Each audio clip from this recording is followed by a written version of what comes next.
When we think of 2024, I can tell you that UPS and FedEx are down on average daily volume. If you listen to their earnings reports, you know that. And they're clamoring for bringing in more profitable business. What I find ironic about that is that in light of trying to win business, their answer seems to be impose more cost increase, and let's do it in a more opaque manner. Let's make it harder for shippers to quantify, understand, compress. Welcome to Parcel Perspectives, the podcast dedicated to small parcel shippers. I'm Glenn Gooding, and each episode we dive into insights, best practices, and strategies to help you navigate this complex, costly market. Join me as we explore ways to strengthen your long-term partnerships with your chosen carriers and stay competitively aligned. Hi, folks. Thanks for joining me for another condensed version of Parcel Perspectives. I'm Glenn Gooding, president of iDrive Logistics. Wanted to offer you kind of a unique insight, kind of Glenn Gooding's editorialized announcement around some more fuel increases being brought into the marketplace. And I kind of want to give you a bigger, more comprehensive picture of what it means, kind of what's happening in the marketplace, along with some of my editorialized comments. I hope you find it valuable. UPS has recently announced yet another change to their fuel surcharge.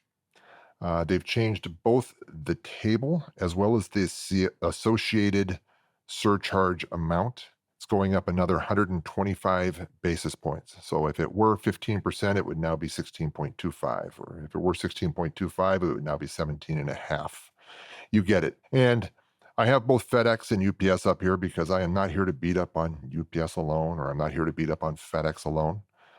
They are the legacy national small parcel carriers that have dominated the U.S. North American marketplace. Recently had some more competition out there, but if you're, for example, a B2B shipper, really hard to divorce yourself of one or the other of these carriers or both. And it's being exploited a little bit. So I kind of want to share some things that I'm seeing there. For starters, let's talk about the market share of U.S.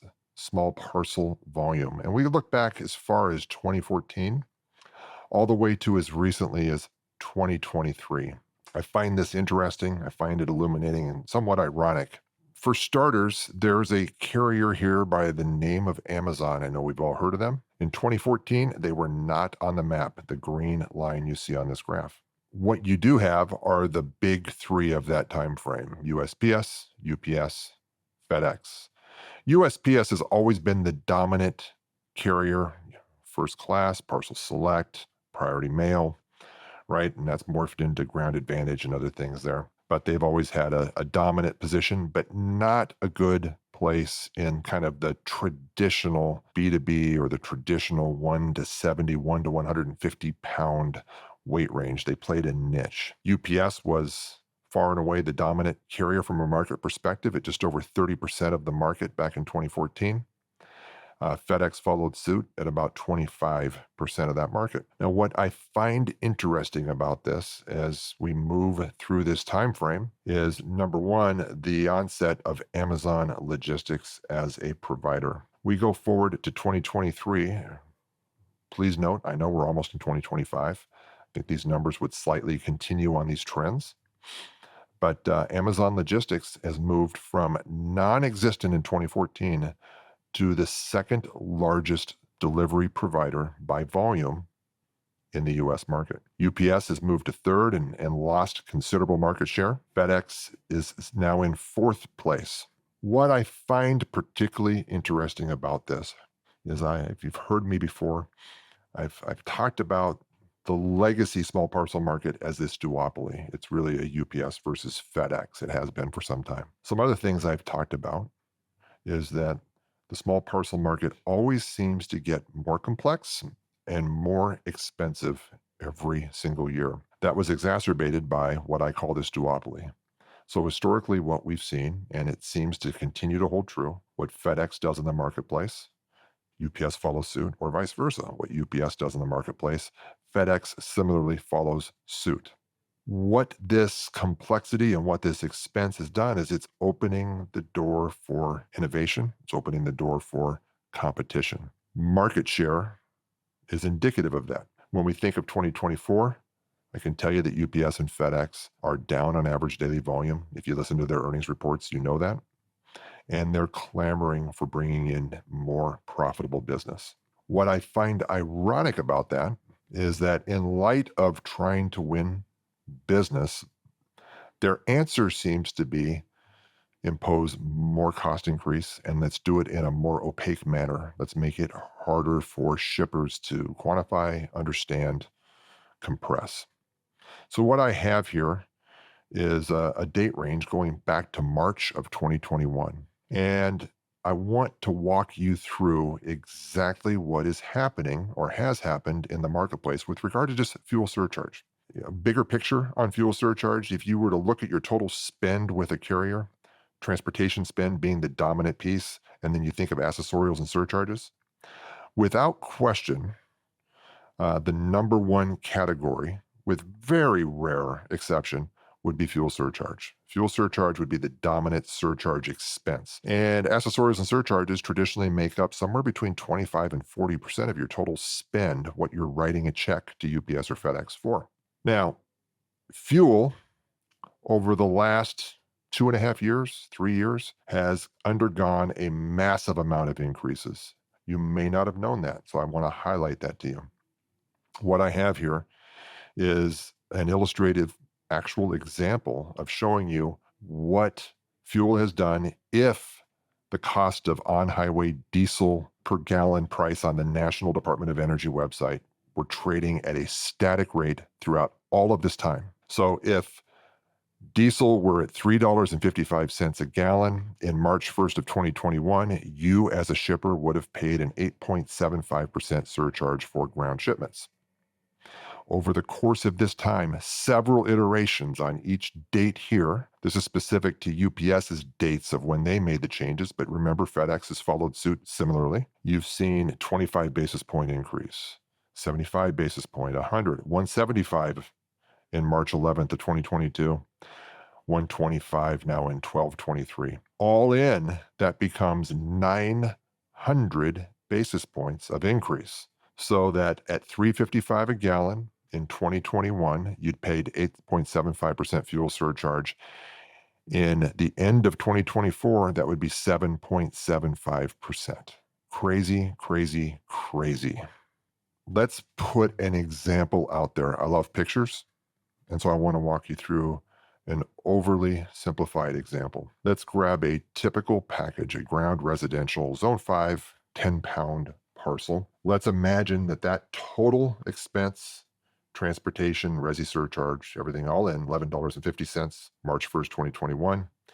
Fuel on that parcel would have been $1 for $12.51. You fast forward to December 23rd, 2024, and consider a very generic general rate increase, let's say 5.9% every single year over the course of this time frame. The transportation and resi surcharge would have gone from $11.50 to $14.46, 25.7% over that time frame. Fuel would have gone from $1 to $2.57, a 155% increase. Total effect on that parcel, 36.1% increase. So if you're ever wondering how UPS and FedEx are trying to make up their volume shortfalls, they're doing it through this methodology. Similar example down below without a GRI. So we just isolate the effect of fuel. If there were no general rate increases in the marketplace from March 1 to 2021 to now, you still on that same parcel would have incurred an 8.3% increase over that time frame, 103% on fuel.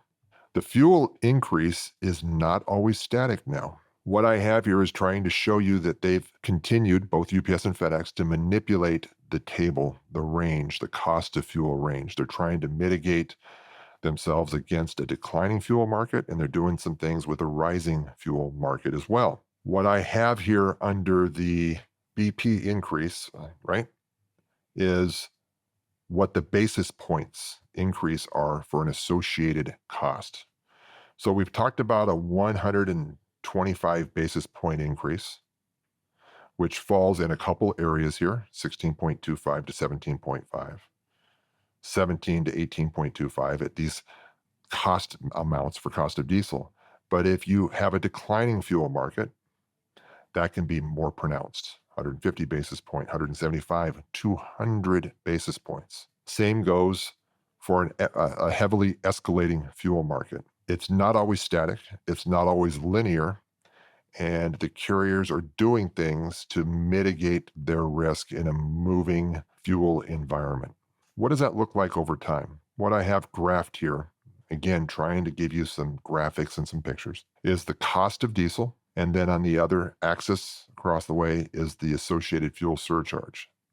What we're beginning to see is a continuing growing gap between the associated fuel surcharge and the cost of diesel, indicative of the 900 basis points I'm talking about. The question now becomes, and I'm assuming you'd be asking, is, Glenn, where does this end? Great question. Glad you asked. Let's look at my last slide. This is some of our LTL carriers out there.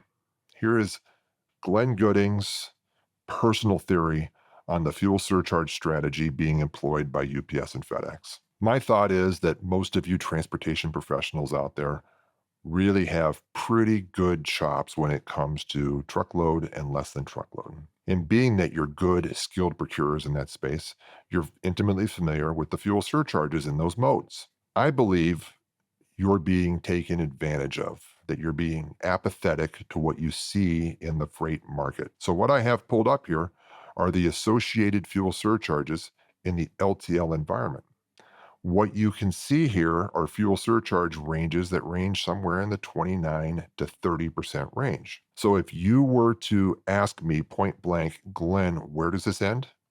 I believe it ends when the ground fuel surcharge for the small parcel carriers, UPS and FedEx, comes to parity with the LTL fuel surcharge. I think they're attempting to improve revenue on a year-over-year basis, appease the investing community, and appease you as skilled procurers. Any of you who have been out in the marketplace recently and negotiated agreements with either of those carriers are probably proud of the fuel surcharge discount you now have. A few years ago, that would have been a much harder thing to get. You ever wonder why? It's because they've imposed 900 basis points of increase in there. It now becomes an elegant negotiable. The final question you might ask is, great information, Glenn. What in the world can I do about this? One is you need to understand it's happening. Secondly, you need to understand what the quantifiable financial impact is to your business. And lastly, you need to devise a strategy of how you competitively align in this very competitive market that we have today. Don't forget, it's still expensive and it's still complex. But if you do that, you will begin to operate from a position of knowledge and information. And then contingent on your size and what you can do, there might be some creative ways you can mitigate your risk around these fuel surcharge tables.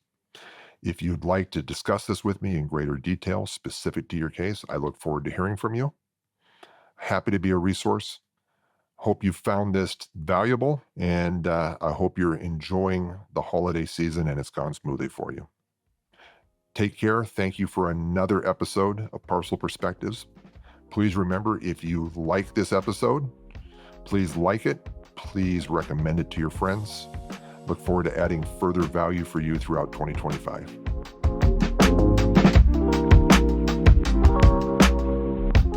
Thanks for listening to Parcel Perspectives, hosted by me, Glenn Gooding. I've been in the small parcel space for 37 years, starting with a deep and broad background working for one of the major carriers as an operator and industrial engineer, later managing pricing at the highest level for the largest, most complex shippers in the world. Since then, I've been a national thought leader and worked to help drive strategy for clients from Fortune 50 companies to startup e-commerce businesses, helping them more competitively align in this complex and expensive market. If you enjoyed the show, please subscribe and share with friends. Join us next time for more expert advice and strategies to stay ahead of the shipping game.